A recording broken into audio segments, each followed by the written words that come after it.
Shalom, shalom, chers enfants de Dieu. Nous vous saluons de vos maisons et nous bénissons ce merveilleux Seigneur qui nous a donné encore l'opportunité de se retrouver en ce lundi 1er juillet 2024. Nous bénissons le Seigneur par sa fidèle bonté qui ne cesse évidemment nuit et jour de permettre que nous soyons toujours debout dans la victoire, malgré les combats, malgré les difficultés et malgré tout ce qui peut surgir autour de nous. Nous bénissons le Seigneur pour tout et soyez bénis, soyez bénis. Je vous déclare la paix et la grâce autour de toutes les prières qu'on va élever ce soir. C'est lui qui est capable de prier, c'est lui qui est capable de jeûner et capable de tout. Donc, je suis très heureux de vous retrouver, très heureux de vous voir encore nombreux à être connectés. Et je vous salue tous, ceux qui sont dans l'église actuellement pour attendre le moment de prière et intercéder dans l'union de prière, et ceux qui sont dans les maisons, je vous salue au nom de notre Seigneur et Sauveur Jésus-Christ. Et comme je dis, partager, c'est sauver une vie. Et si le Saint-Esprit te convainc, tu feras partie de ceux qui pourraient inviter celui qui dort à côté de toi de se réveiller et se mettre en prière. Que Dieu bénisse ta main et que Dieu bénisse la session du mois de juillet. Donc je vous inviterai après cette exhortation dans la parole de Dieu à une prière qui va évidemment effacer toutes les embûches du mois de juillet telles que Dieu me l'a révélé aujourd'hui, et nous allons ensemble prier pour le mois de juillet.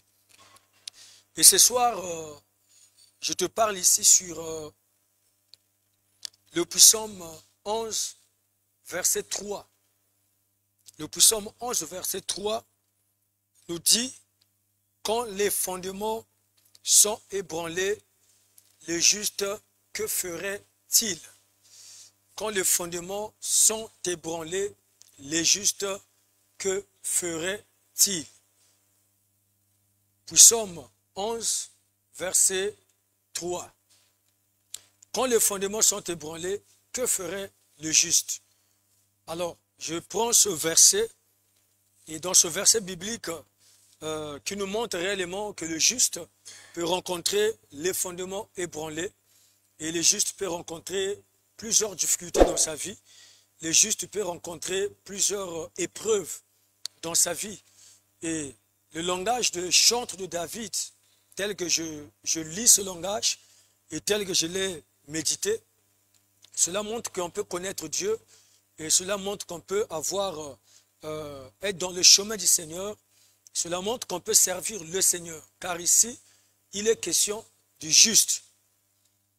Donc on peut connaître Dieu, on peut marcher avec Dieu, on peut servir le Seigneur, on est là autour de la connaissance envers le Seigneur, mais c'est juste peut connaître les fondements ébranlés. Les fondements ébranlés, ça veut dire que les fondements, ce qui rend la personne solide. Les fondements, c'est tout ce qui fait notre force. Le fondement, c'est ce qui fait notre espoir. Le fondement, c'est ce qui fait notre confiance. Donc cela, on peut le prendre dans diverses manières, en diverses positions, parce que chaque personne a un fondement. Chaque personne a là où il peut mettre l'espoir, là où il a bâti, là où il a mis sa foi, là où il y met tout son espoir.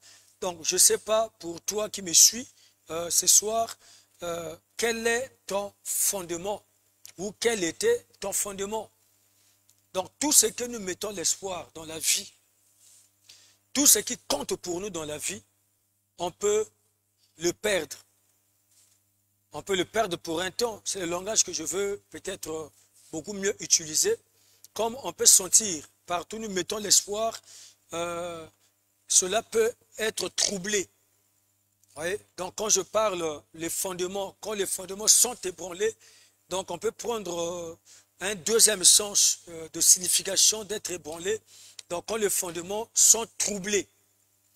Donc on peut constater là où tu mets l'espoir et on peut constater tout ce que tu fais en tant que chrétien peut être troublé, peut perdre l'équilibre, peut perdre sa position sûre.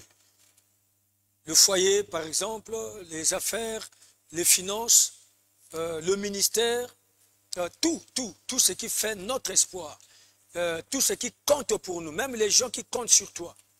Vous allez remarquer, il peut arriver un moment, il peut arriver des temps, et vous allez constater que tout ton espoir est troublé et ta stabilité aussi peut être troublée. Donc j'ai voulu bien prendre ce verset biblique qui m'a tellement aussi édifié pendant des heures de ce soir et pendant toute la journée. J'ai été sur cette méditation. Quand les fondements sont ébranlés, que feraient les justes? Les justes, que fait-il? Voyez?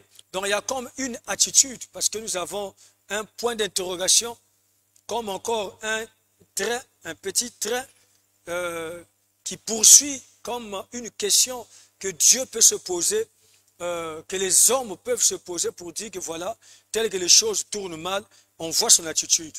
Tel que les choses ne marchent pas, on verra ce qu'il va faire. Donc tel que les choses ne vont plus comme avant, on verra quelle sera son attitude. Vous voyez, donc ça veut dire que Dieu attend de nous ce que nous allons faire. Dieu attend de notre réaction, comme aussi les adversaires ou le diable attend aussi quand tes fondements sont ébranlés, quand les choses rentrent dans les troubles, quelle sera ton attitude, quelle sera ta façon de faire. Lorsque nous tombions et lorsque nous nous laissons emporter par les situations, par les épreuves, ça veut dire que l'ennemi se moque de nous, les adversaires, surtout ceux qui créent ces choses, se moquent de nous, mais lorsque on est debout, lorsqu'on ne succombe pas, la fierté revient à notre Dieu et la fierté revient à notre Seigneur. Voilà, donc j'aimerais répondre à cette question au moins en quelques minutes avant 0 heure, afin que nous rentrions dans la prière.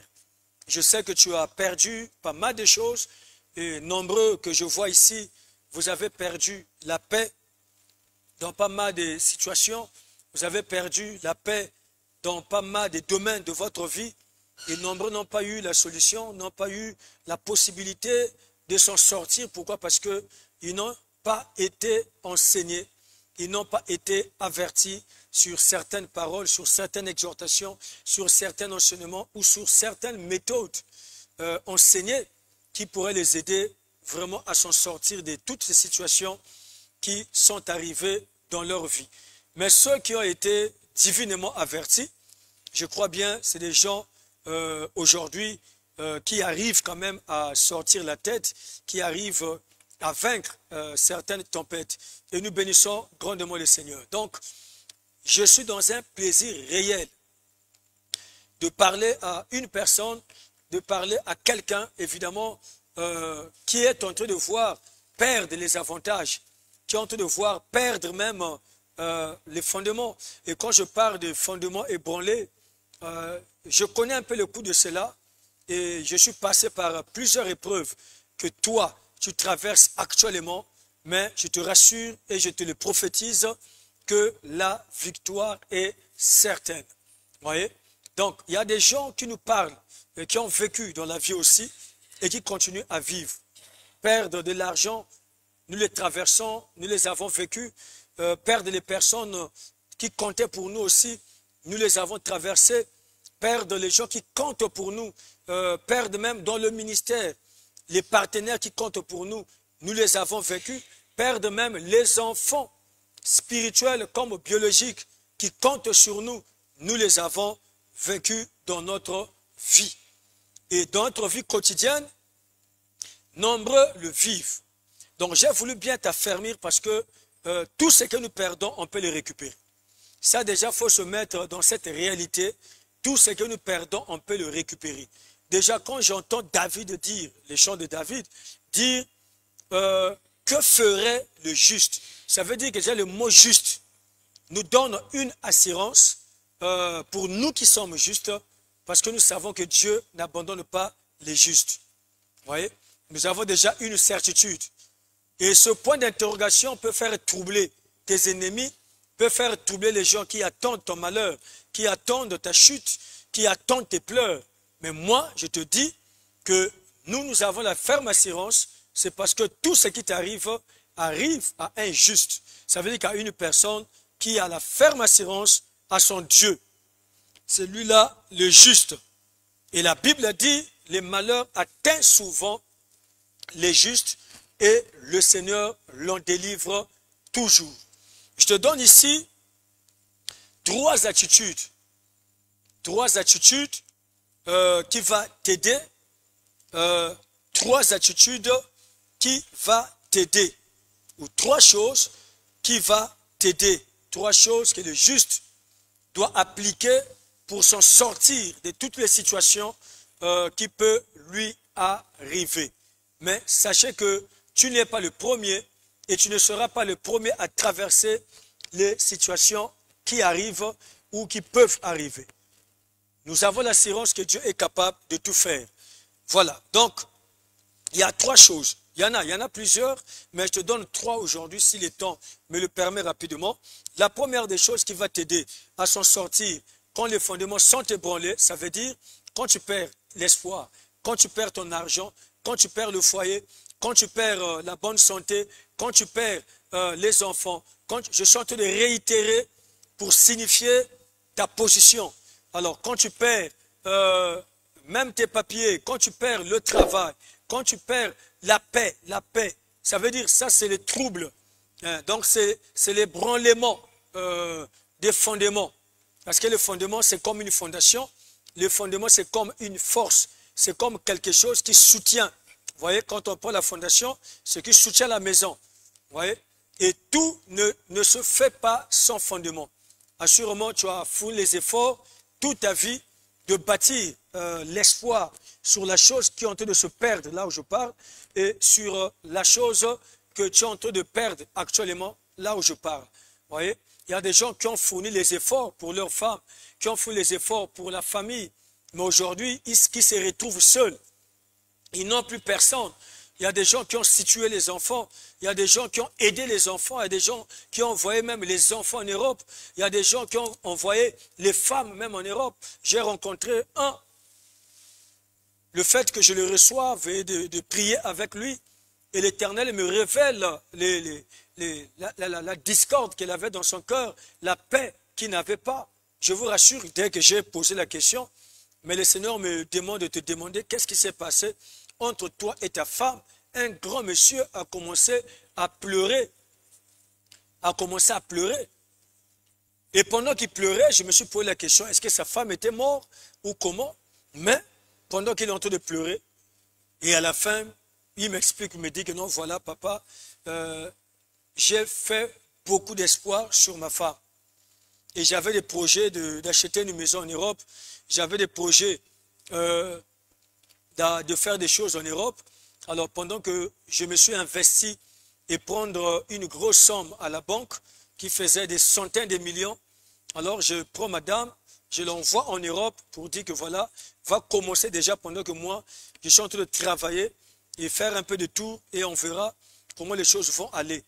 Et dès que la femme est arrivée en Europe, est arrivée en France, bien sûr, alors cette femme a fui l'homme. Elle a changé d'adresse, elle a changé tout. Elle était portée disparue. Et jusqu'à aujourd'hui, cet homme est resté malheureux. Elle avait perdu tout ce qu'elle avait comme des biens. On avait vendu les maisons qu'elle possédait ici au Congo, Brazzaville. Et voilà, c'est comme ça qu'elle a fini sa vie. Mais moi, je crois que la vie ne peut pas finir ainsi. Vous voyez, nous perdons certains avantages, mais Dieu sait dans quelle manière et dans quelle méthode il peut nous faire récupérer ce que nous perdons.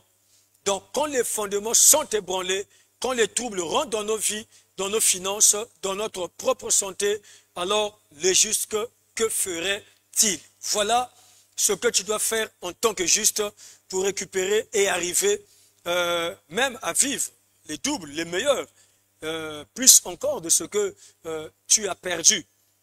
Donc la première des choses, c'est choisir l'Éternel comme un refuge. C'est simple. Choisir l'Éternel comme un refuge, c'est simple. C'est simple. Tu me poserais la question de savoir, mais comment? Puisque tu es d'abord dans le Seigneur, et voilà, tu es juste, et tu perds les avantages, tes fondements sont ébranlés, alors comment est-ce que je peux encore choisir un refuge dans l'Éternel? Je vais t'expliquer comment est-ce que tu peux faire, parce que tous, nous connaissons Dieu. Mais dans le cœur de ces personnes, c'est les doutes.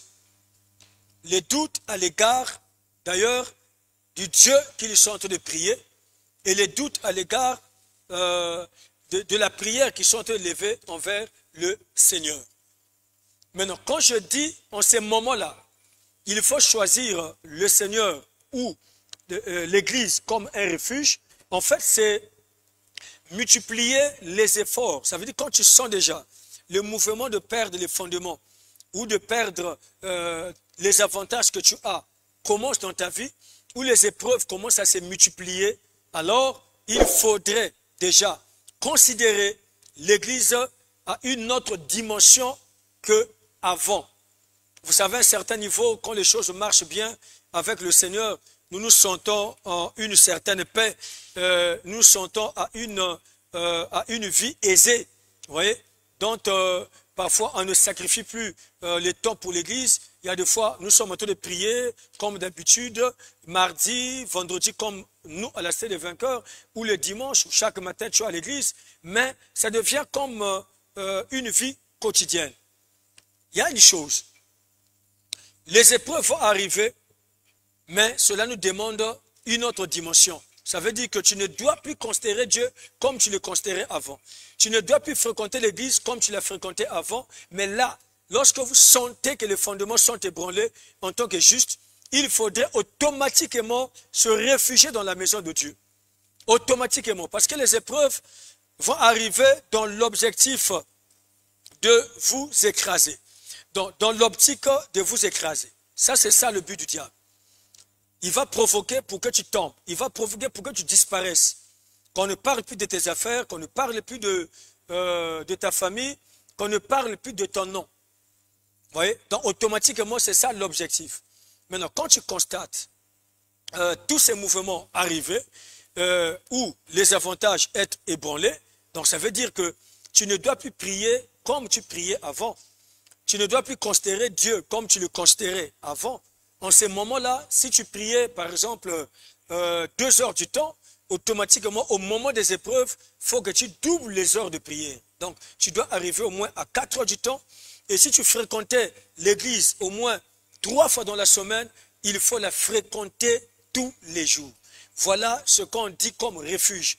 Je prends un exemple d'une personne qui fuit la guerre. Il va se réfugier où? Là où il peut avoir la paix, là où il aura la tranquillité. Donc, il n'est plus dans le lieu habituel, il n'est plus dans un endroit habituel, mais il est en train de parcourir ou rechercher une dimension de paix, qui peut l'aider en fait à s'en sortir de tout ce qu'il peut constater.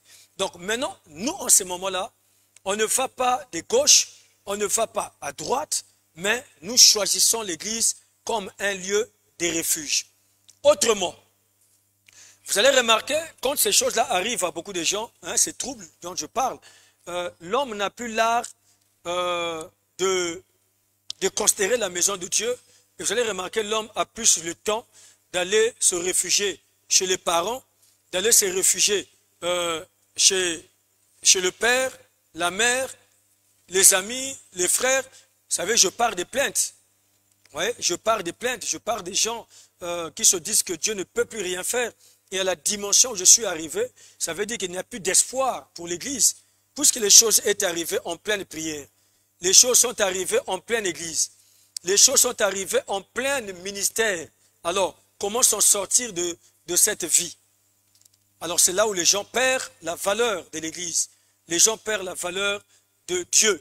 Mais moi, je te dis le contraire, parce que les épreuves que tu traverses Comme j'ai dit, nous les avons vécus tous. Mais l'Église nous a aidés, l'Église nous a soutenus. Nous avons vécu des choses parce que le temps est court, mais j'aurai toujours le temps de t'expliquer certaines épreuves que nous avons traversées aussi dans la vie ministérielle et dans le parcours familial, dans le parcours de la prière, de la foi. Il y a toujours des épreuves. Mais le seul secret, et le premier, comme je te le dis, il faut demeurer dans la maison de l'Éternel. Sois là constamment et ne manque pas à être là. Je me rappelle, je prends l'exemple d'une petite épreuve. J'appelle ça une petite épreuve parce que je l'ai surmontée. Ma femme était enceinte de 9 mois. Enceinte de 9 mois. Et alors, la tension s'est augmentée pratiquement à 24. Alors quand j'arrive à l'hôpital, d'ailleurs, j'ai témoigné la grandeur de Dieu un jour de vendredi, pendant qu'on chantait, pendant qu'on priait, parce qu'elle perdait souvent les genres de ces situations. Ça arrivait constamment dans sa vie. Alors, je me retrouve un jour de vendredi, pendant que je priais, un jour de vendredi avec le peuple de Dieu, ça m'est arrivé à être dans la joie et de voir cette fois-ci. Alors, elle ne perd pas la grossesse, puisque la grossesse est arrivée à 8 mois, et l'enfant était bien portant dans le ventre, 8 mois déjà. Alors, j'ai témoigné la grandeur du Seigneur. Mais vous blaguez. Pendant que je témoigne vendredi la grandeur de Dieu, alors le samedi, la tension s'est augmentée à 24. Et arrivé à l'hôpital, il fallait lutter, voilà. Après 2 ou 3 jours, je crois bien, on vient m'annoncer par le docteur que ta femme a perdu l'enfant. Ça veut dire que l'enfant, la tension était basculée de 24. On a basculé la tension jusqu'à 13. Déjà, biologiquement parlant ou médicalement parlant, c'est une chose qui ne peut pas se faire dans la médecine, en fait, moderne. Vous voyez? Donc, ça veut dire qu'il n'y a pas eu la diplomatie des choses. Mais on ne peut pas accuser les gens. On ne peut pas accuser les sorciers. On n'a pas accusé personnellement. Je n'ai pas accusé les gens. Je n'ai pas accusé les sorciers. Je n'ai pas accusé les docteurs. Je me suis dit, ça, c'est le diable qui réclame la foi. Parce qu'à mon niveau, où je suis en train de prier pour les gens dont les trompes poussent, je prie pour les gens qui n'ont pas eu des enfants, qui ont eu des enfants. J'ai prié pour des gens qui ont eu des matrices carrément détruites. Et par l'onction et la puissance de Dieu, ces matrices ont poussé et les personnes ont eu des enfants. Alors, je me suis dit déjà, alors combien de fois ma situation, vous voyez, ces premiers raisonnements qui nous arrivent en tant que serviteurs de Dieu, c'est là. Or, Satan regarde à gauche, le Seigneur regarde à droite. Quand les fondements sont ébranlés, que feraient les justes? Alors là, Dieu regarde quelle sera ton attitude. Le diable aussi regarde quelle sera ton attitude. Mais j'ai aimé, je me suis aimé. Ça, je peux prendre ce mot-là dans ce terme. En fait, je me suis aimé. Quand je pense à ces moments des épreuves, en fait, être devant toi, devant cette caméra-là, je suis très fier de moi. Très, très fier de moi, je vous rassure. Très, très fier de moi. Vous voyez? Et ce n'était pas la première fois. C'était même à la deuxième fois. Et la première fois, quand ma femme perd l'enfant, là, c'était une grossesse de 6 mois. Et cette grossesse de 6 mois était arrivée à 6 mois. Donc, la tension s'est augmentée pratiquement toujours à 23, 24. Et là, je me retrouve en plein centre hospitalier de Makelekele. Et on est là hospitalisé. Quelle prière qu'on n'a pas élevée au Seigneur. Nous avons lentement prié, nous avons beaucoup prié le Seigneur. Mais la finalité aussi, il avait perdu cet enfant. Et 4 ans après, la même épreuve vient reprendre. Vous voyez? Donc, quand je regarde la manière dont je me suis en sorti de ces épreuves, la manière dont je me suis défendu devant la bête d'Éphèse, devant le diable, je suis fier de moi aujourd'hui. Pourquoi? Parce que ce n'étaient pas des épreuves qui pourraient encore me permettre de prêcher avec foi et d'annoncer l'évangile avec foi. Or, c'était une école de la grandeur, une école de ce que nous sommes devenus aujourd'hui. Voyez? Donc, quand cela arrive, vous allez remarquer vous-même que déjà, au niveau où j'étais, les accusations étaient de gauche et droite. les accusations qui sacrifient les enfants. Déjà, quand ça arrive dans tes oreilles, alors ça touche ton église, ça touche ta maison, ça veut dire que tout ce qui te fait confiance, tu le perds. Quand les fondements sont ébranlés, que fera le juste? Quand les troubles rentrent, là où tu mets l'espoir, quand les troubles rentrent, là où tu as mis ta foi, que fera le juste? Voyez, Dieu regarde ce point d'interrogation, la réponse est à toi. La réponse est dans ton cœur, la réponse est dans ton esprit. Alors j'étais là, j'écoute à gauche, j'écoute à droite, et au même moment, je suis en train de perdre dans ces mêmes épreuves, je suis en train de perdre pour les mauvais témoignages, tous les partenaires qui faisaient ma force dans le ministère.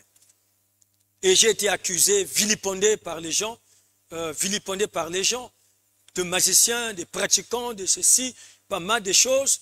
Et l'église était pratiquement, je peux dire, à sa moitié, puisque nombre de gens avaient abandonné carrément l'église, abandonné le ministère, et beaucoup de pasteurs s'étaient rébellés à cause de ces mauvais témoignages qui m'arrivaient en ces temps, quand les fondements sont ébranlés, que fera le juste?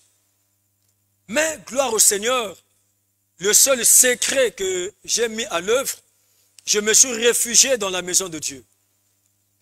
Je dormais dans l'église du 1er au 30, tous les moments des épreuves avec les enfants. Tous les moments des épreuves, je dormais à terre. Je regardais le ciel, je regardais ces dieux qui m'attissaient de l'essai maternel, je regardais ces dieux de ma révélation. De 64 en Ngwedi par le pasteur, comment l'appeler, le pasteur Ndundu de l'église protestante. Alors déjà, j'avais mon moral et ma force, puisque toutes les révélations et les prophéties d'ailleurs, la vision de mon église, c'est une vision des combats. Donc du coup, je ne craignais pas, mais je m'étais réfugié au moins. Je suis allé ni à gauche, je suis allé ni à droite. La Bible dit, malheur à ceux qui descendent en Égypte pour avoir le secours. Donc je me suis réfugié dans la maison de Dieu, et nuit et jour. Mais je vous rassure, la tentation, les épreuves, les accusations m'ont encore suivi jusqu'à dans la maison de Dieu. Alors ça m'a rappelé encore l'histoire de Daniel. Comme on n'a rien à voir contre lui, on cherche à gauche et à droite. On ne trouve pas d'accusation qui peut le faire tomber.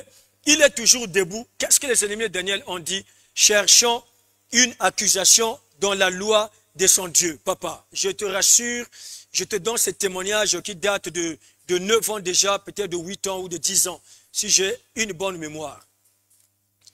Alors, le diable a quitté l'extérieur, il est rentré dans la maison de Dieu. Ils ont dit, mais quand il est dans la maison de Dieu, il est avec toutes les femmes de l'église, il est avec toutes les chantes de l'église, il sort avec les femmes dans la maison de Dieu, papa. Alors, ça t'amène à faire quoi? Ça t'amène à quitter la maison de Dieu par honte et repartir dans le lit de douleur, repartir dans la maison de la mort. Or, on ne peut jamais se réfugier dans les épreuves au travers où c'est calibré, c'est équilibré dans la maison biologique ou dans la maison habituelle. Non. Donc, Satan m'a suivi, j'ai quitté ma maison, Satan m'a suivi, j'ai quitté le quartier, Satan m'a suivi, j'ai quitté l'environnement des hommes, de peur que je sois succombé sur les conseils des gens et sur la faiblesse des paroles et des langages de certaines personnes. Mais là, on me poursuit encore dans l'église, on m'accuse encore dans l'église. Qu'est-ce que je n'ai pas écouté? Qu'est-ce que je n'ai pas écouté dans mes oreilles? Mais je riais, je prêchais la parole de Dieu, j'annonçais l'évangile avec courage et j'étais là debout. Alors, gloire au Seigneur. Cette église que certains attendaient tomber, cette personne que nombreux disaient que non, c'est fini pour lui. C'est cette personne qui te parle aujourd'hui. C'est cette personne qui continue à ouvrir les églises. Cette personne qui continue à compter encore le nombre des enfants plus qu'avant, à compter encore des pasteurs plus qu'avant, à compter encore des prédicateurs plus qu'avant, et à compter encore des réalisations plus qu'avant. Ça, je te rassure, je te prends mon témoignage parce que je n'ai jamais honte de mes témoignages, c'est votre édification. Et ce qu'on m'a dit l'apôtre Paul, n'aie pas honte de mon témoignage et de celui de notre Seigneur et Sauveur Jésus-Christ. Donc, quand les fondements sont ébranlés, je crois que la maison de Dieu est notre seul refuge. C'est ça le premier point qui va te rendre solide. La tentation te suivra même dans les choses de ton Dieu. Tu écouteras beaucoup de choses, tu écouteras beaucoup de choses qu'on va raconter pour que tu quittes encore l'église. C'est ça l'objectif du diable. Parce que la maison de Dieu, je te montrerai ici, tout dans le psaume 11, je te montrerai dans le verset 4 ce que cela veut dire. Donc, Satan te poursuivra, il sera derrière ta vie, il sera derrière partout où tu vas te réfugier, surtout la maison de Dieu. On va parler mal de toi, on dira des choses contre ta vie, on parlera de tout ce que tu peux écouter pour que tu abandonnes la maison de Dieu, tu abandonnes la prière. Regarde ce que déclare le roi David. Là, je prends le verset 4. La Bible dit, quand les fondements sont renversés, le juste que ferait-il? Et le verset 4, il est écrit, l'Éternel est dans son saint temple. Vous voyez? Il y a le point d'interrogation, je serai un peu littéraire, mais je pratiquerai le système, la théologie systématique, ça veut dire l'étude de versets bibliques, pour t'aider. Vous voyez? Donc, il y a une question qui s'est posée, que fera le juste? Vous voyez? Que ferait Baniakina lorsqu'il traverse et il vit ces choses? Ça, c'est des épreuves des enfants perdus.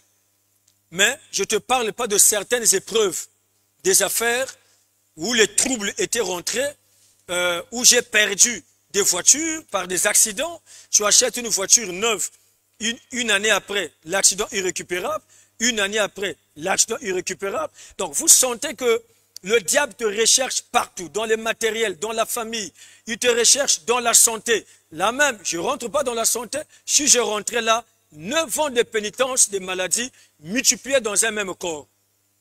Les reins dilatés, le foie enflé, blessure interne, le sang perdu à l'intérieur par une blessure au niveau du cœur où on ne peut pas retrouver. Mais on t'appelle anémie. Donc tu perds le sang tous les jours de ta vie. Je ne peux pas parler pendant longtemps que je parle. Le sang coulait à l'intérieur comme une forme de sueur qui coule à l'intérieur. Anémie. Sur les globules normaux que j'avais dans le corps, automatiquement mes globules étaient arrivés à 2000.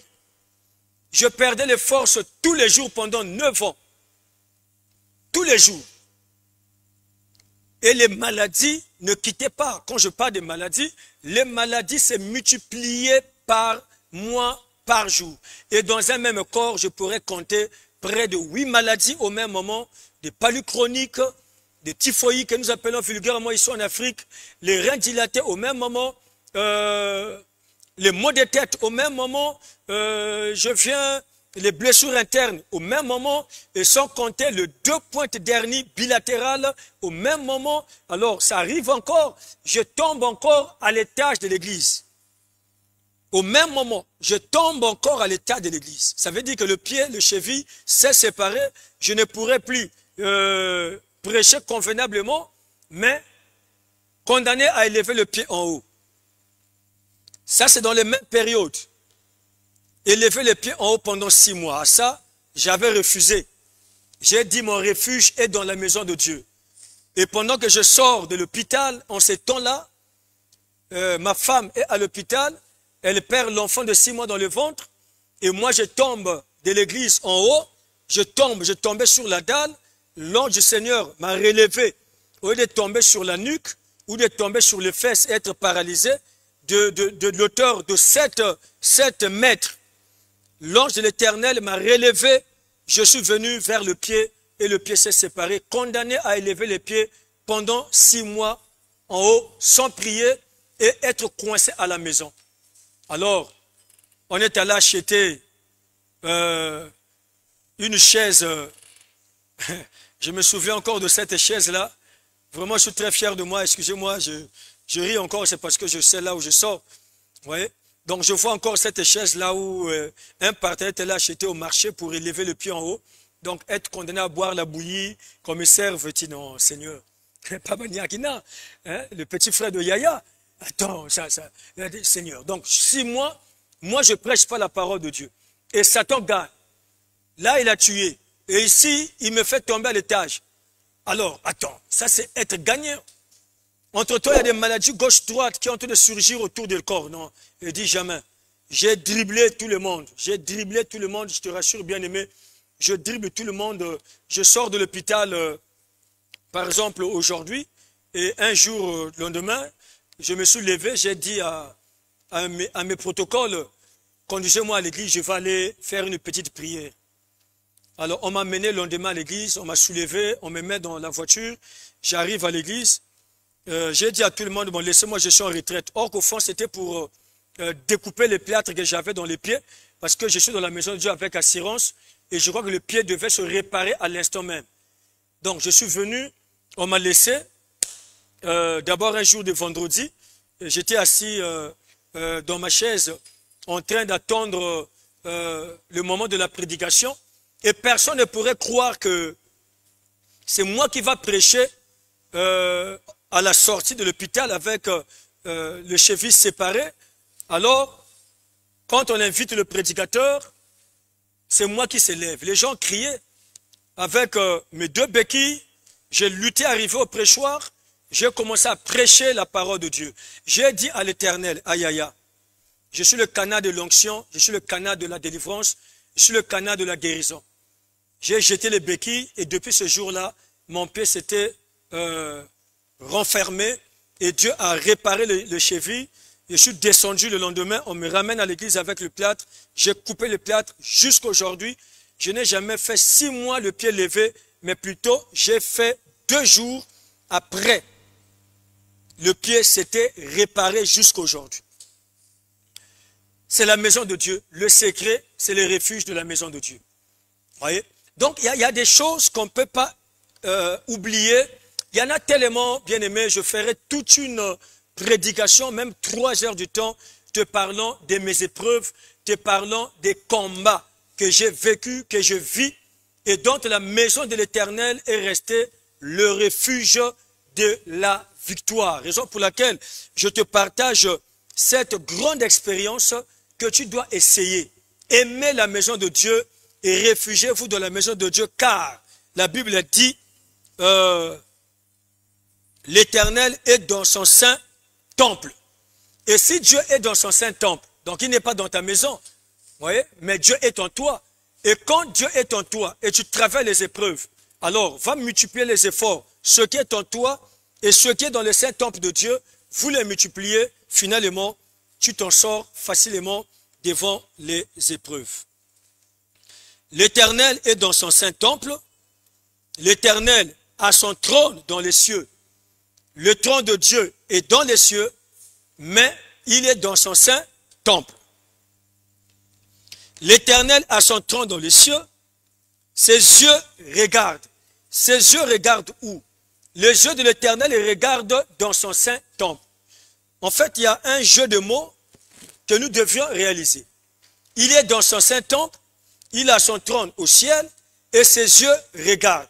Ça veut dire que tous ceux qui se réfugient dans la maison de Dieu, les yeux du Seigneur les regardent.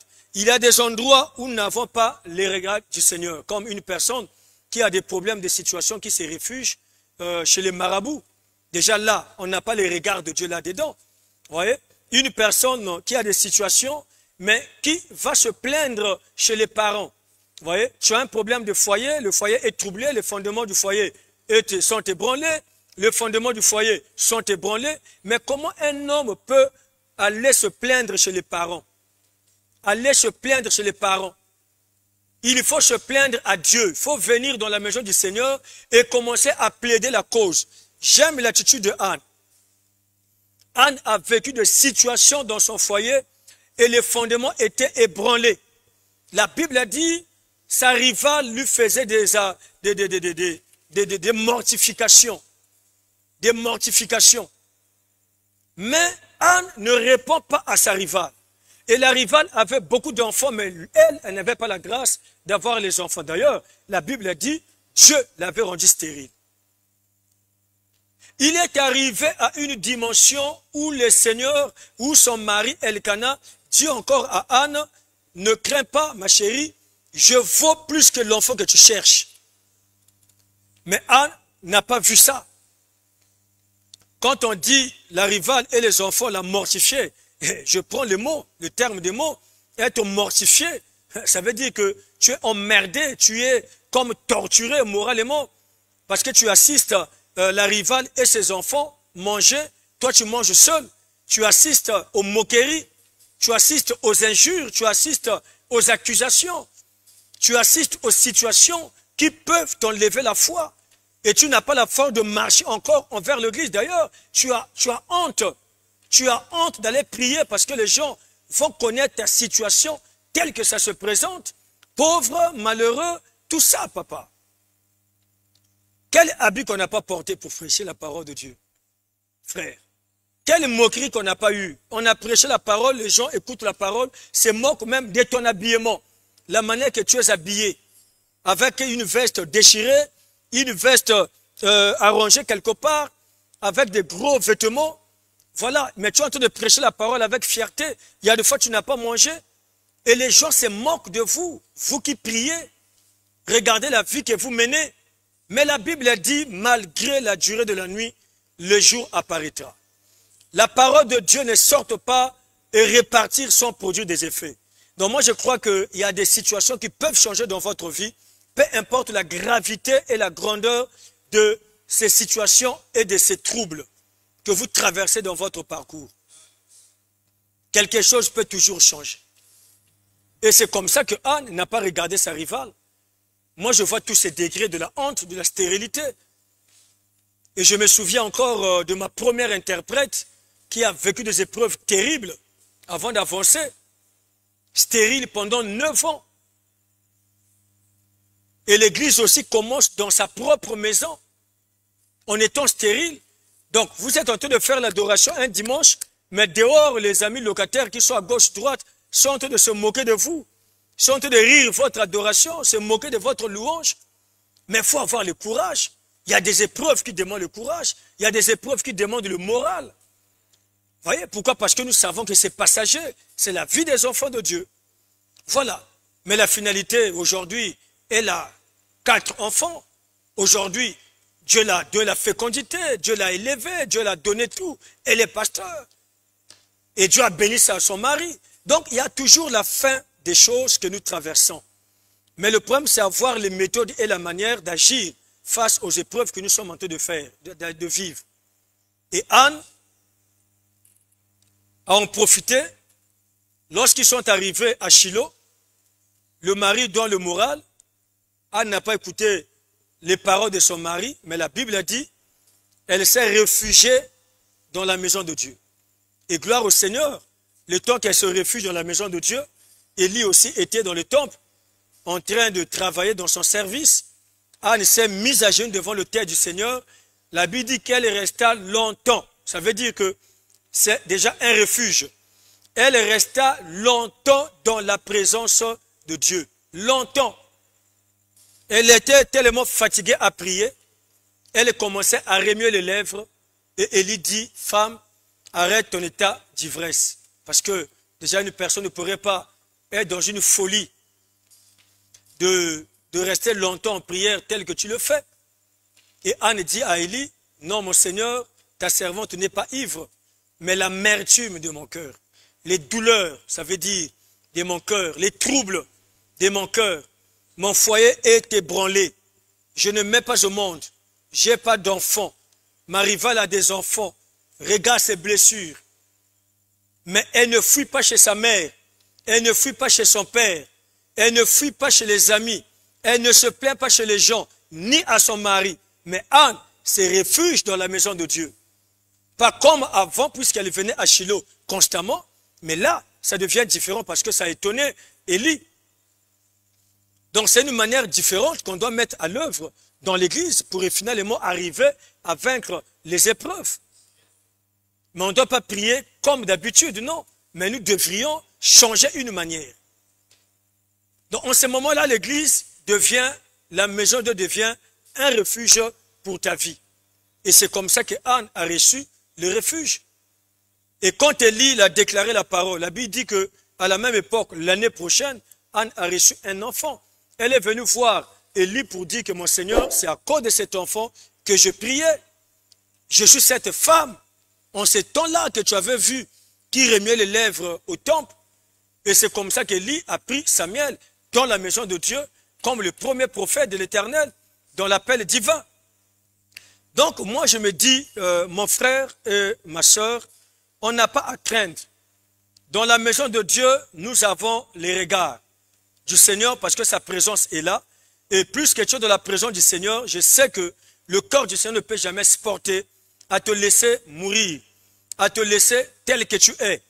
Dieu finira toujours par avoir pitié de toi dans toutes les épreuves que tu es en train de vivre.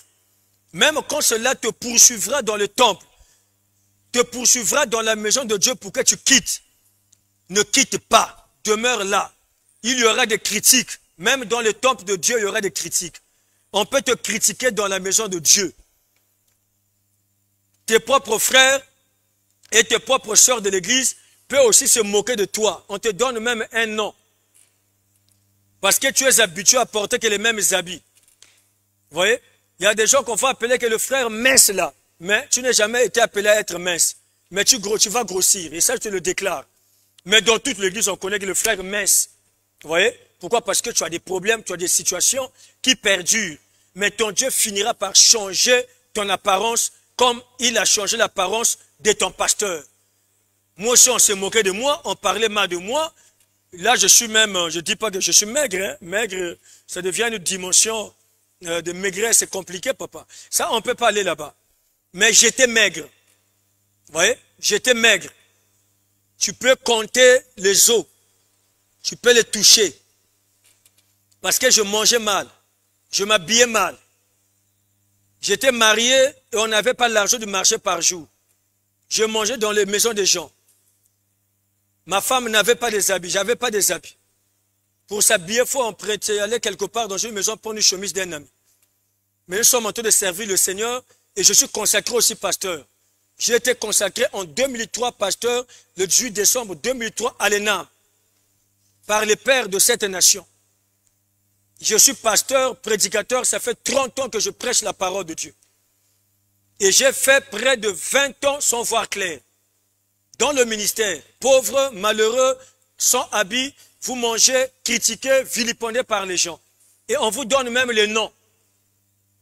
Mais aujourd'hui, c'est Dieu que je parle. Je le parle avec orgueil. Pourquoi? Parce que j'ai un Dieu. J'ai Yahya.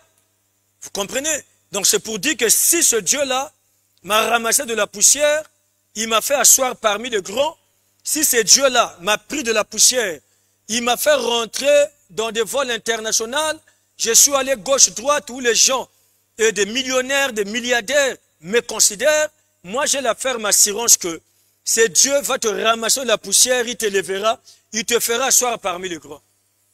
Et je pourrais avoir quand même un amen de ta part, à cause de la foi que tu peux manifester à vivre ce que tu vis.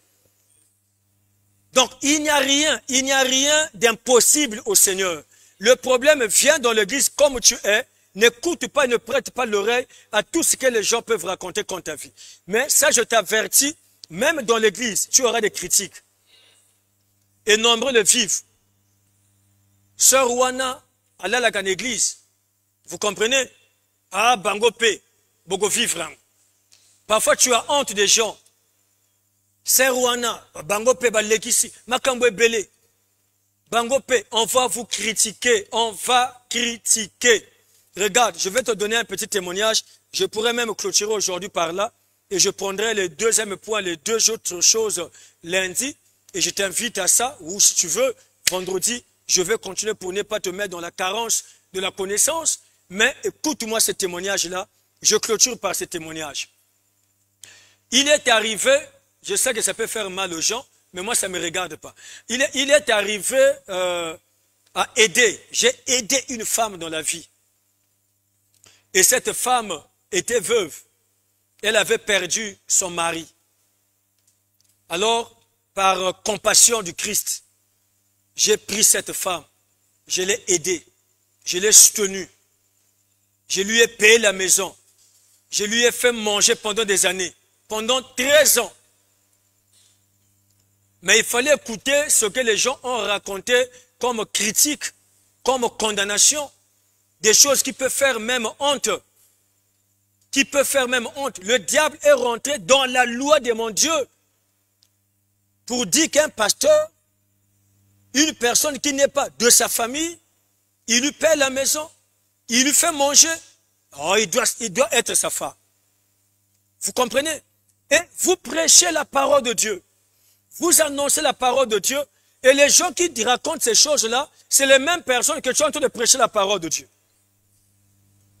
Papa, ces choses-là m'ont détruit moralement, mais je n'ai pas perdu la foi. J'ai toujours cru.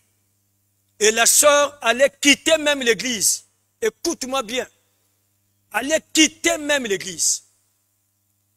Tout le temps, je la fortifiais pour dire non, il ne faut pas voir les gens. Toi, regarde, c'est Dieu que tu as cru. Tu regardes ta sainteté. Tu regardes ta franchise à l'égard du Seigneur. Et tu regardes le respect à l'égard de l'homme de Dieu, du pasteur que tu appelles ton père. Mes frères, là je te parle, elle est mariée. Et Dieu ne l'a pas donné un mari comme les moindres. Dieu lui a donné une autorité de cette nation. Dieu lui a donné une position. Et aujourd'hui, c'est elle qui appelle encore l'homme de Dieu. Tu as mangé? Dit non, il fait le momo. L'homme de Dieu, qu'est-ce qui manque là-bas? Il envoie la carte. Frère, dans la vie, on ne se moque pas de celui qui se noie. Tant que tu n'as pas encore traversé l'autre rive. Mais il y a beaucoup de gens dans l'église qui critiquent les autres, sont restés célibataires jusqu'à aujourd'hui. Donc, il faut avoir une bonne attitude dans les épreuves. Dans les épreuves, il faut avoir la maîtrise de soi. Dans les épreuves, il faut avoir une manière de faire. Refuse-toi à l'Éternel, ne te plains pas chez les gens, accepte les critiques. Que les gens parlent, que les gens racontent, que les gens disent. Je dis bien, même dans l'église, tu trouveras les genres de ces personnes. Parce que Satan te poursuivra dans la loi de ton Dieu pour que tu quittes l'église. Et quand tu quittes l'église, c'est la mort. C'est la mort. Il y a certaines épreuves qui sont passagères. Il y a certaines tentations qui sont passagères. Il y a certaines étapes de la vie qui sont passagères. Et tu dois demeurer dans le refuge de l'Éternel. Les regards de Dieu te regardent. Plaide ta cause devant l'Éternel. Parle à l'Éternel. Dieu se souviendra de toi. Dieu se souviendra de toi, ô frère. J'ai été reçu là-bas. Tu connais sur moi le Koso. J'ai été reçu chez ma fille là, à table avec son mari. J'ai appelé encore d'autres pasteurs, dit venez, mangeons, buvons, car l'Éternel a visité Israël. Vous savez, je me rappelle encore de Naomi, qui était impatient et qui dit encore à son mari, fuyons chez les Moabites, parce qu'ils n'étaient pas patients. Mais arrivé chez les Moabites, ils ont perdu les enfants. Les deux enfants sont morts, les deux garçons, le mari aussi est mort. Naomi est restée seule chez les Moabites et les deux belles sœurs aussi. Orpa est repartie chez sa famille, mais Ruth a dit non, ton Dieu sera mon Dieu. Moi je demeure avec toi, peu importe qu'il ait la mort ou pas, moi je suis avec toi. Mais une chose m'a interpellé, c'est quoi? C'est que la Bible déclare que pendant qu'ils sont partis chez les Moabites, ils ont fui la maison de leur Dieu et la ville sainte. Derrière eux, Dieu avait visité Israël. Trop tard. Ils ont perdu les enfants. Ils ont perdu les gens. Trop tard. Donc, il y a des choses comme ça, bien aimés dans le Seigneur. Lorsque nous manquons la patience, voilà.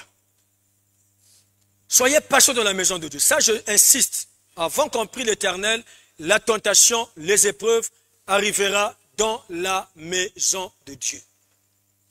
Dans ton lieu de refuge.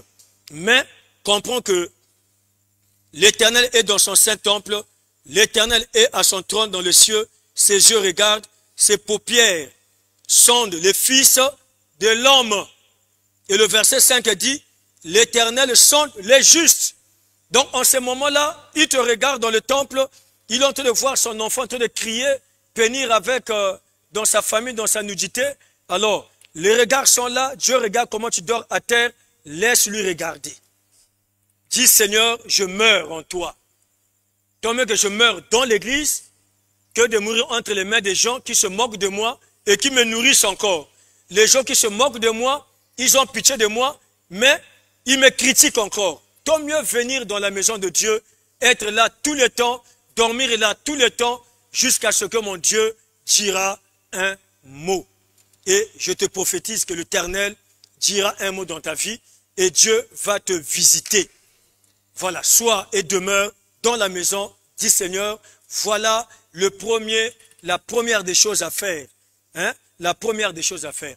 Voilà, je te parlerai encore plus longue, plus ce témoignage lundi. Je t'invite encore à 23 h, peut-être 22 h. Je te dirai encore plus. Il y en a beaucoup de témoignages. Il y en a des témoignages qui te fera mal. Vous voyez, parce que tu es un critiqueur. Hein? Tu es une mauvaise compagnie. Tu fais partie des gens qui critiquent les gens dans les malheurs, mais finalement ils ont Dieu. Dieu va les ramasser un jour, ils vont les poissonner un jour. Chogo like pété et tel. Mais changer quand même, faut pas critiquer les gens.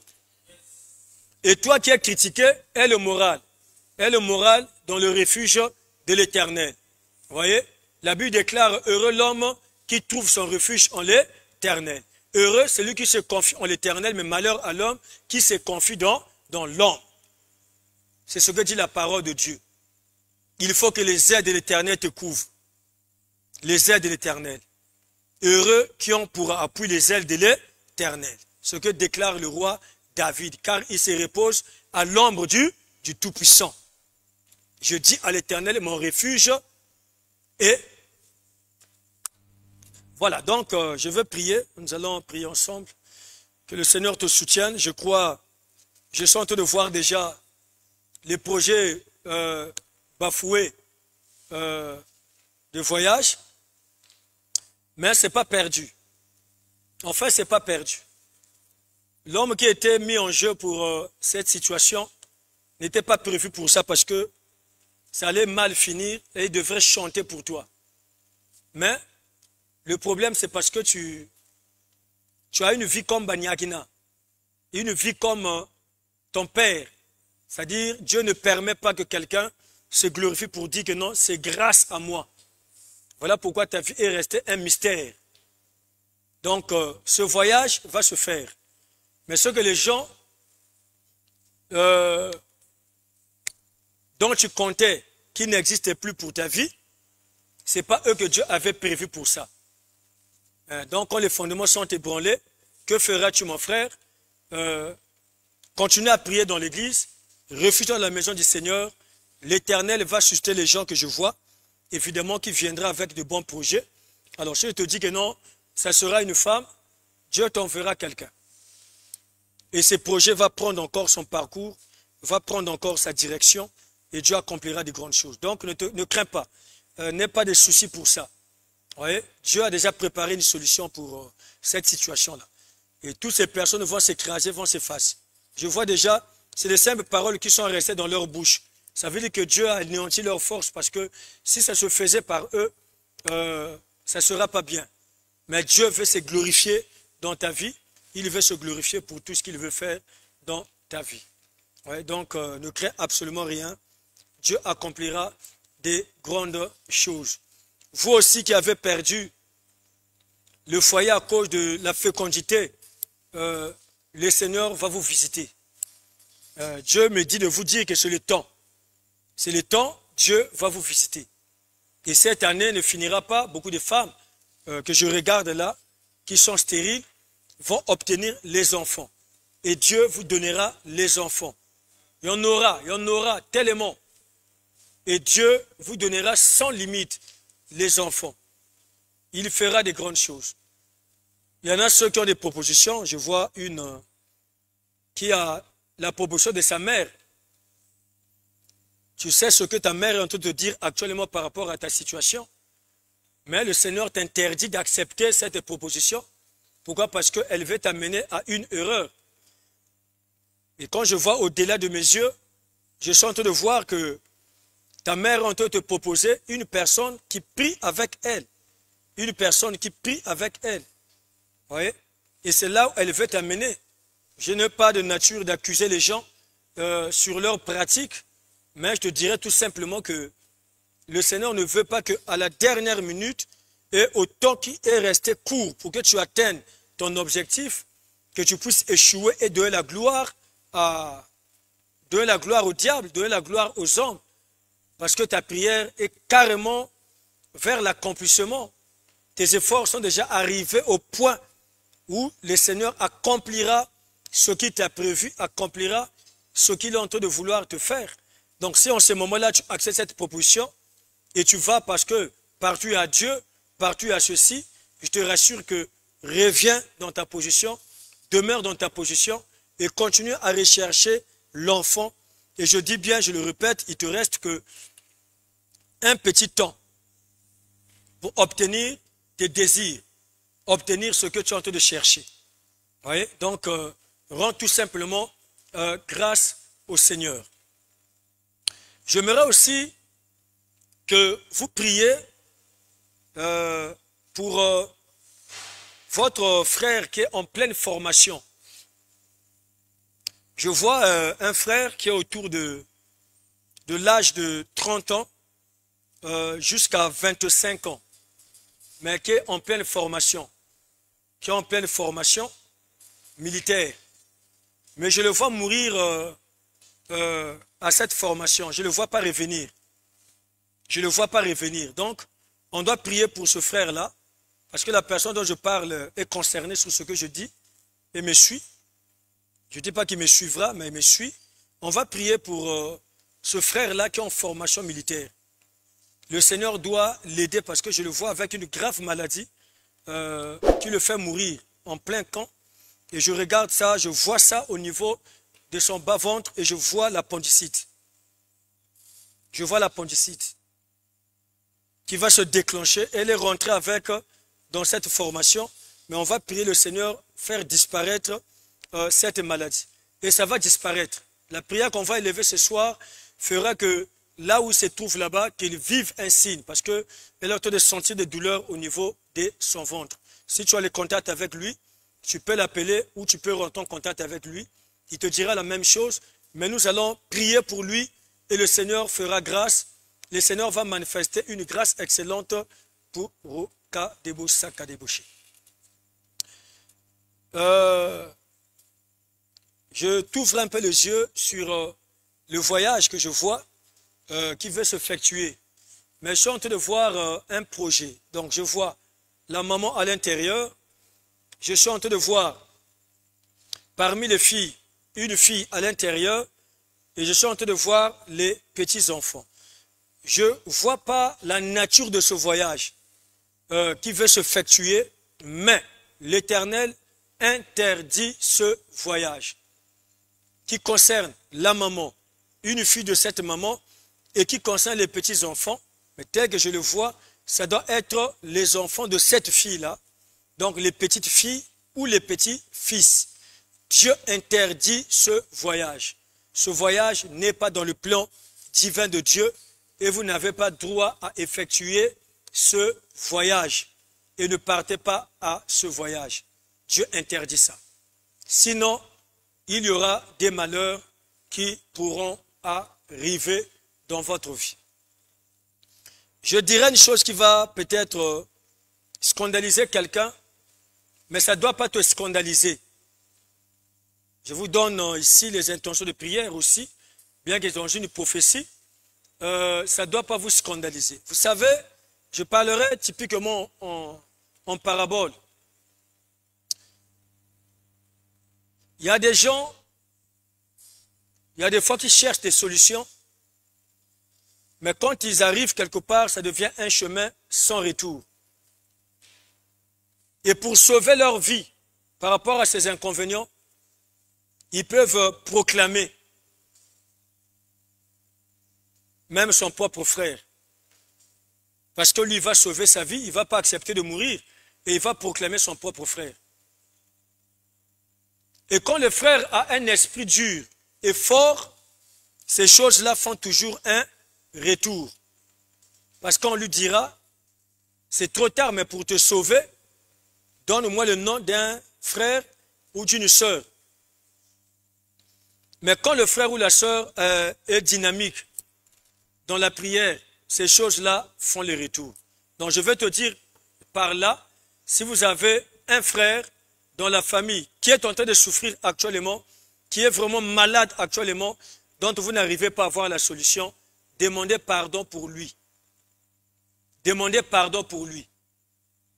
Et toute votre prière pour lui doit être une prière de repentance, une prière de confession en sa faveur, que l'Éternel pardonne, car il ne savait pas ce qu'il a fait, ce qu'il avait fait, et la voie qu'il avait suivie, et ne pourrait pas imaginer que le fait de déclarer et de proclamer le membre de sa propre famille, ça allait tourner mal dans ces sens.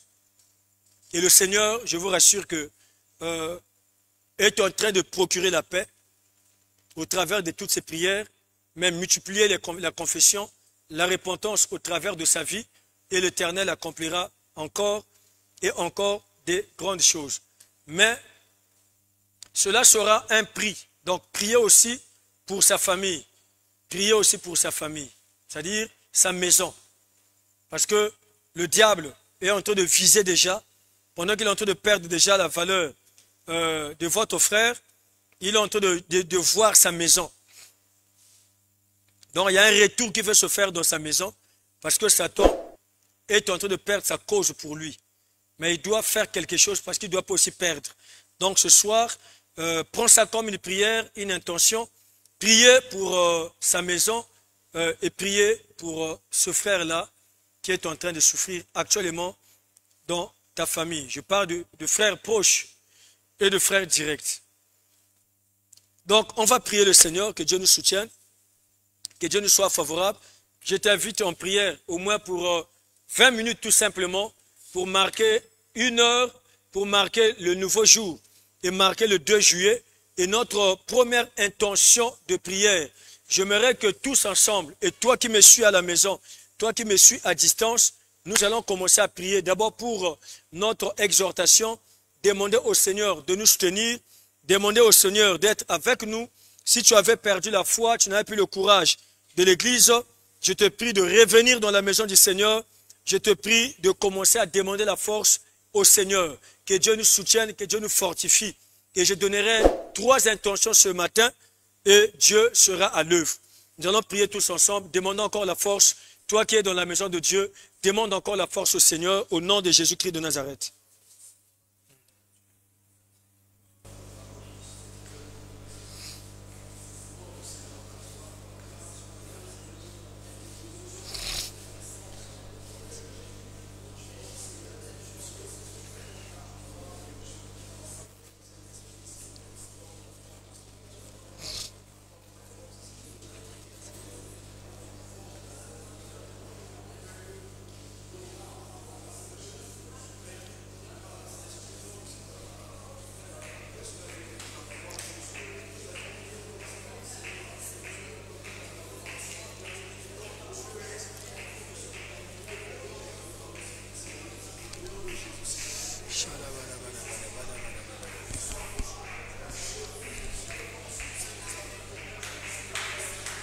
Oh Dieu notre Père, nous prions ton nom Seigneur.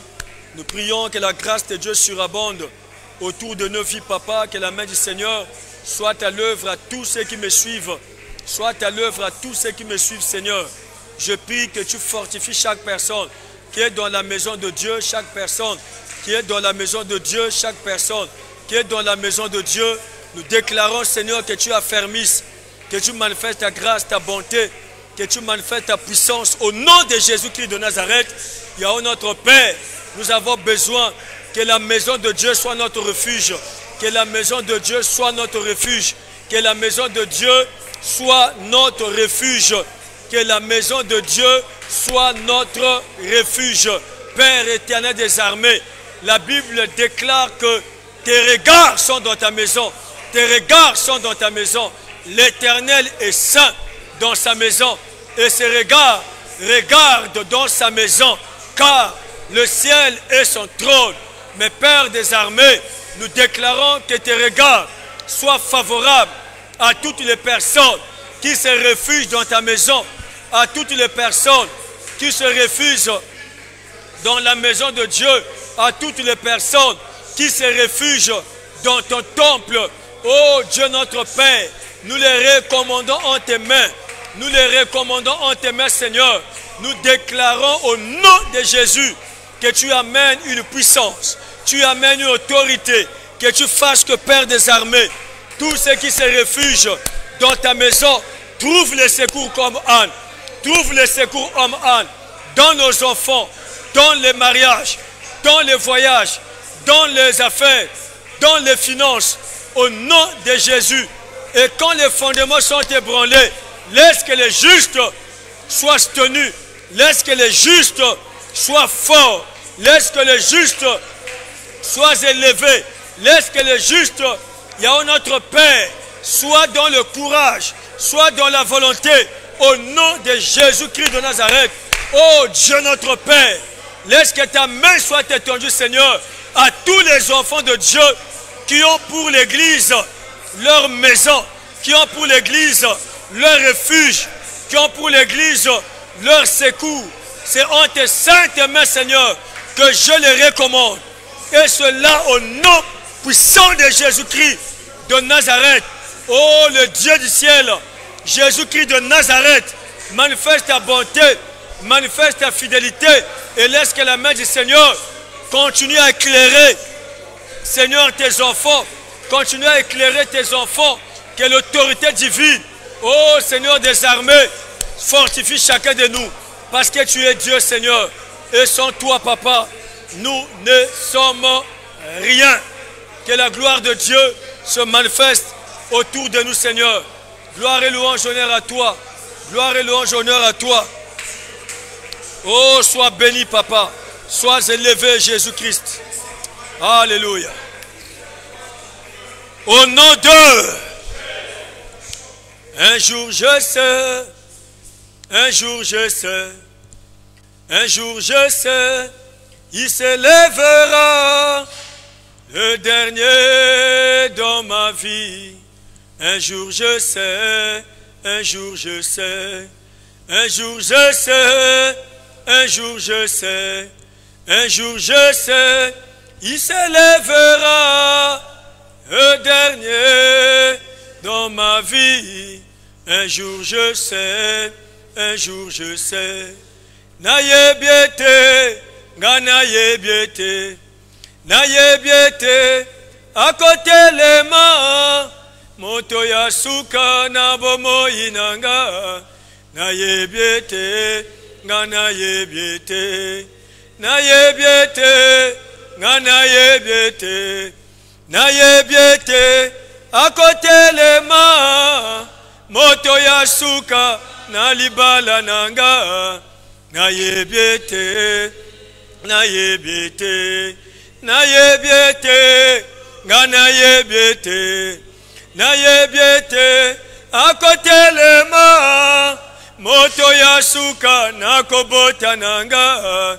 Nayebiete, ganayebiete, nayebiete, ganayebiete, nayebiete, à côté les mains. Moto ya suka na mobembo nanga. Yebiete, ngana yebiete, nayebiete, ngana yebiete, nayebiete, à côté les mains. Moto ya suka na bomo inanga. Nayebie, oh yaya, telema papa. Ngana yebiete, ngana yebiete, nayebiete, à côté les mains. Moto ya suka na bomo inanga. Nayebiete, nayebiete, ngana lobiete, à côté les mains. Yebiete, à côté les mains. Moto ya suka na bomongo nanga. Nayebiete, ngana yebiete, nayebiete, lelo nayebiete, nayebiete, akotelema moto ya suka na bomoi nanga ngayebete nalobi lelo yo nga nayebiete akotelema moto ya suka na ba épreuve nanga nayebiete nga nayebiete yaya nayebiete akotelema moto ya suka na libala nanga nayebiete nga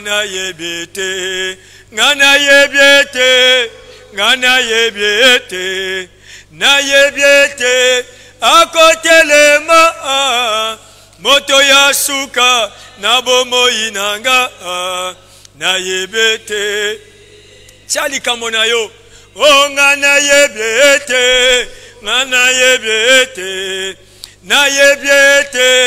akotelema moto ya suka na kobela nanga nayebiete nga nayebiete nalobi nayebiete nga nayebiete akotelema moto ya suka na bitumba nanga nayebiete nga na. L'Éternel se lèvera et nous avons la ferme assurance, nous avons la ferme conviction, malgré la durée de la nuit, le jour apparaîtra. Malgré la durée de la nuit, le jour apparaîtra. Et je prophétise, je déclare dans ta vie, c'est Dieu que tu es en train d'invoquer nuit et jour. C'est Dieu que tu as pris comme ton refuge. Te donnera les enfants, te donnera le mariage, te donnera la bonne santé, te donnera une famille de paix, te donnera la prospérité. Et cette année bénira tes affaires, cette année bénira tes mois, cette année bénira tes projets. Et c'est Dieu t'amènera encore plus loin. Raison pour laquelle, bien-aimé dans le Seigneur, là où tu es en train de prophétiser sur ce mois. Tu es en train de prophétiser sur cette année. Tout ce qui est de bien, laisse que l'Éternel te l'accorde. Que ce mois de juillet, que l'ennemi a décrété un mois de tâtonnement, nous changeons le tâtonnement à la victoire. Parce que Dieu m'a dit, la journée d'hier, il m'a dit que Satan a déclaré une parole de tâtonnement contre le mois de juillet. Raison pour laquelle je ramène cette intention-là à toi ce soir.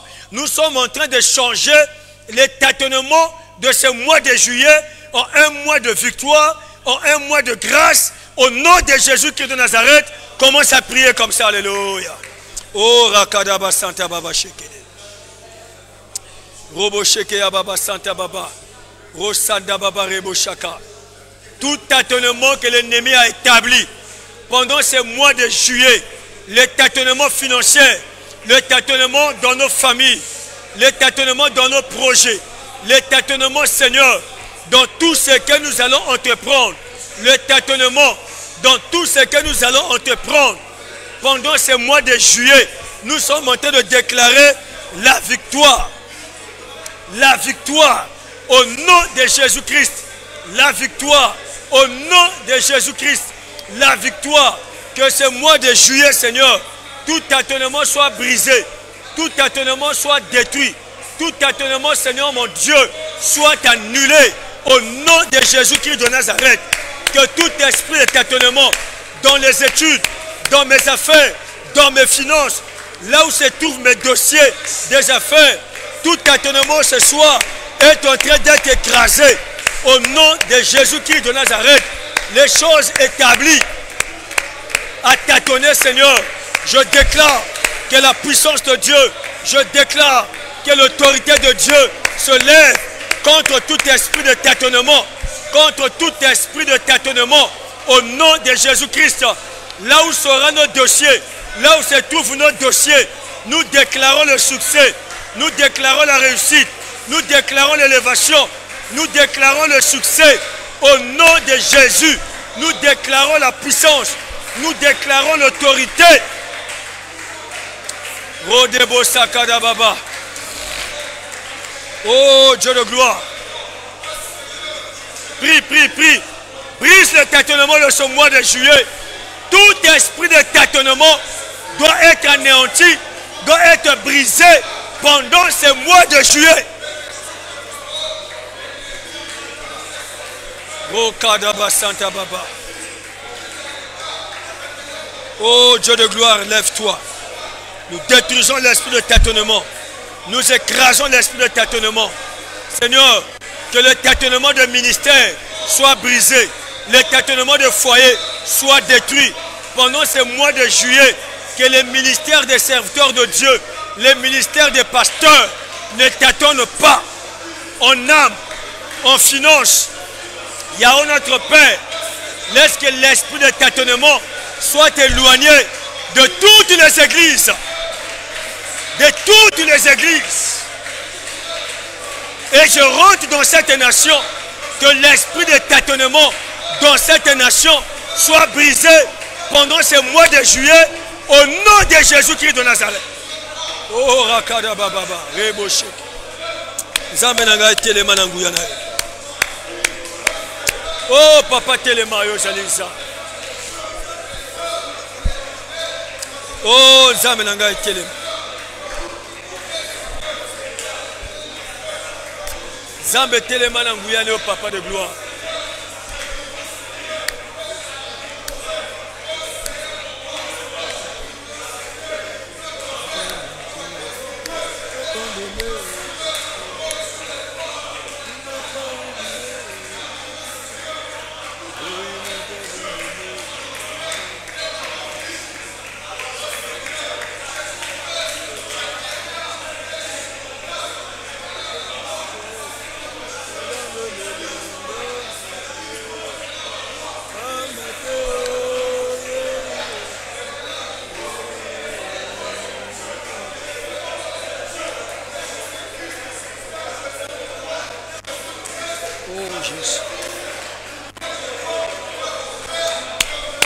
Au nom de